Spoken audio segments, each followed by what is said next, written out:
दोस्तों, मैं जो ये कहानी सुनाने जा रहा हूँ, हो सकता हो आपको इस कहानी सुन के आपको डर लगने लगे या आपके रोंगटे खड़े हो जाएं इस कहानी सुनकर।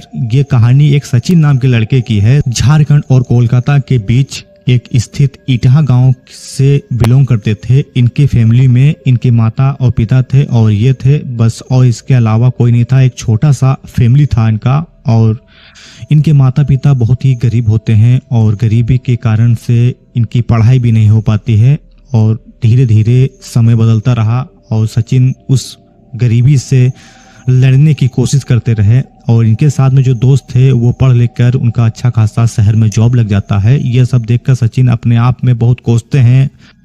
तो सचिन के माता जी भी काम करती थी। सचिन के माता दूसरे के घर में खाना बनाना, पोछा लगाना, झाड़ू लगाना और कपड़ा धोना। और उनके घर से, फैमिली से, जिस जगह पे सचिन की मम्मी काम करने जाती थी, बचा खाना भी इनको मिल जाता था। सचिन के पिताजी भी काम करते, जो भी काम मिल जाता वो कर लेते थे। कोई इनका एक पर्सनल काम नहीं था।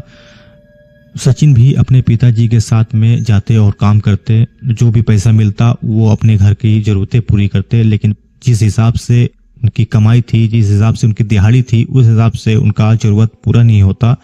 और सचिन भी अपनी जरूरतें नहीं पूरी कर पाते। उस गांव के जो लड़के बाहर थे वो आते हैं और सचिन से मिलते हैं, क्योंकि ये सचिन के बचपन के दोस्त थे।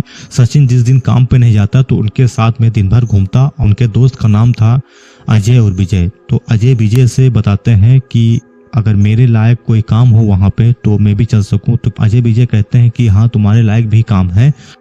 अब सचिन अपने दोस्तों की बात सुनकर खुश हो जाता है। अब सचिन के मन में ये बात आती है कि मैं भी इनके जैसे बन सकता हूँ। तो ये पूरी बात अपने माता पिता को बताता है शाम को। तो शाम को माता पिता इसकी पूरी बात सुनते हैं। तो सुनने के बाद सचिन के जो पिता होते हैं वो मना करते हैं, क्योंकि सचिन उनके फैमिली का एक ही लड़का था, एक लौता लड़का था, जिसके कारण उसके माता पिता कुछ डरते भी थे। तो इसको जाने के लिए मना कर देते हैं। फिर अगली सुबह होती है, कोई काम नहीं मिलता तो सचिन फिर अपने दोस्तों के साथ में घूमने निकल जाता है। तो सचिन अपने दोस्तों से ये कहता है कि मेरे माता पिता राजी नहीं है और मैं नहीं जा पाऊंगा। तो उनके जो दोस्त थे अजय विजय, तो वो आते हैं अपने दोस्त के यहाँ शाम को उनके माता पिता से बात करने के लिए। तो उनके माता पिता से बात करते हैं कि अजय विजय कि हम लोग भी काफी दिनों से उस जगह पे रह रहे हैं, हम लोग को कोई दिक्कत नहीं हुआ है।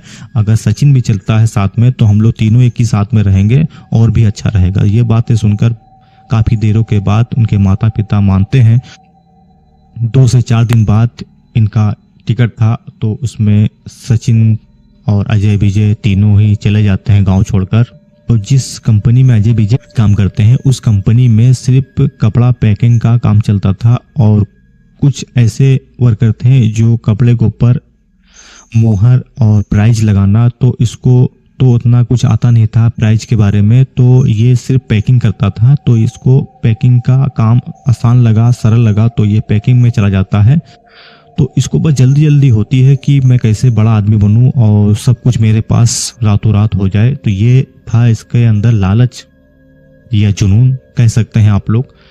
तो एक दिन होता क्या है, कपड़े की जो पैकिंग की थी वो जल्द से जल्द करवाना था ठेकेदार को, क्योंकि अगली सुबह मार्केट में उसको सेल करना था। तो ओवर टाइम के लिए 10 लड़के ठेकेदार सुनिश्चित करते हैं। तो 9 तो मिल जाता है, 10वां फिर यही अपना हाथ खड़ा कर देता है कि सर मैं ओवर टाइम करने के लिए राजी हूं, क्योंकि उसको जल्द से जल्द पैसे कमाने थे। और उस कंपनी में एक रूल था कि जो भी वर्कर ओवर टाइम करता तो कंपनी खुद उसको खाना खिलाती थी। तो ये लालच में सचिन अपना नाम लिखवा देता है 10वें नंबर पर। तो ये बात ना अजय जानता था ना विजय जानता था। जब कंपनी में छुट्टी हुई, अजय विजय आते हैं और उसको जाने के लिए कहते हैं। तो उसने कहा कि अजय और विजय, मैंने तो यार भाई ओवर टाइम के लिए नाम लिखवा दिया है, जिसके कारण मैं नहीं जा पाऊंगा। तो अजय विजय उसको डांटते भी हैं, कुछ गुस्सा भी करते हैं उसके ऊपर कि अभी तुम नए हो, कैसे जाओगे इतनी रात में। तो सचिन अजय विजय को बताता है कि 10 से 12 दिन मुझको यहाँ पे हो गए हैं, तो कोई ऐसी दिक्कत वाली बात नहीं, मैं रूम अच्छा खासा और सही से पहुंच जाऊंगा, कोई दिक्कत सी बात नहीं। तो वहां से अजय विजय चले जाते हैं। सचिन अपने दोस्तों को ये कहकर अपने काम पे लग जाता और इनका जो काम था वो 12 बजे तक था। जितने भी वर्कर रुके हुए थे सबका टाइम 12 बजे तक था, तो सचिन का भी था। तो 12 बजता है, छुट्टी होती है, फिर उसके बाद ये कंपनी से निकलते हैं। तो कंपनी में निकलते इनके साथ में 2 लड़के होते हैं। जो लड़के थे कंपनी से जो इसके साथ में आते हैं सचिन के, तो उनका रूम पहले ही पड़ जाता था। तो उनके रूम से सचिन का जो रूम था वो 300 मीटर पर था।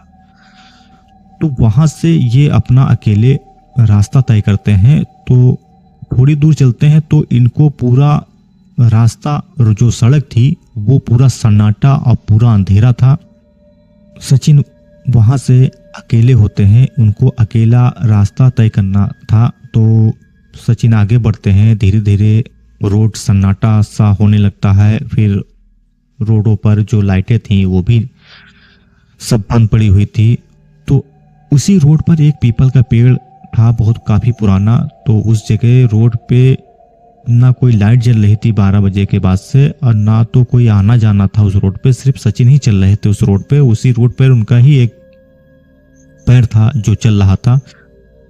तो सचिन जैसे ही उस पीपल का पेड़ पार करते हैं तभी उनको एक रोने की और किसी की हंसने की भी आवाज सुनाई देती। सचिन कहे अपने मन में कि ये कोई नॉर्मल चीज नहीं है, और ये कह के धीरे धीरे जो इनकी स्पीड थी वो बढ़ने लगी। और जैसे ही ये पीछे मुड़कर देखते हैं कि कोई सफेद साड़ी में इसके पीछे ही जस्ट आ रहा हो, इसको एहसास होने लगा। अब वो सचिन को नाक से बुलाता है कि रुको रुको। तो सचिन ये चीज ध्यान ही नहीं देता है, सिर्फ उसको जुनून था।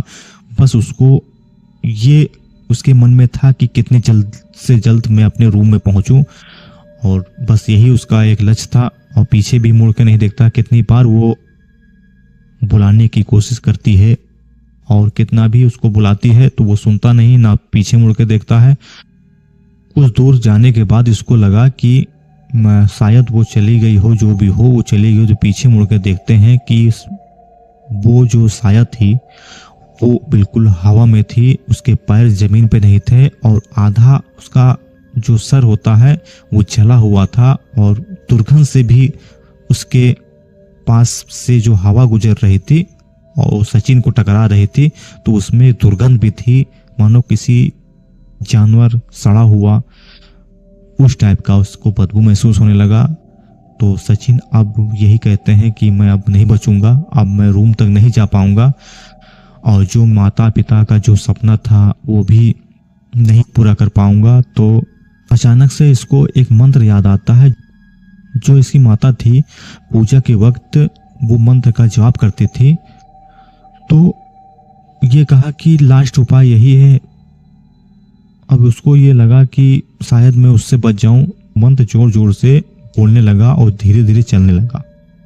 फिर वो देखता है, महसूस करता है कि जहां से उसने मंत्र स्टार्ट किया था, मुड़कर देखता है कि आत्मा वहीं पे खड़ी है और कुछ इसको खींचने की कोशिश करती है। इसको लग रहा था कि मुझको बेर में बुला रही है। फिर ये बहुत जल्द वहां से निकलते हैं और अपने रूम जाते हैं। अपने सुबह अपने पूरी जो इसके साथ में घटना थी वो पूरे अपने दोस्तों को बताते हैं, अजय विजय को। तो अजय विजय इसको डांटते हैं और यही कहते हैं कि आज बच गए, और आज के बाद कभी भी अकेले मत आना न जाना, जब हम लोग साथ होंगे तभी आना जाना। तो ये थी सचिन की रियल घटना। मिलते हैं किसी और कोई नई कहानी में, तब तक के लिए आप अपना ख्याल रखिएगा। जय हिंद दोस्तों।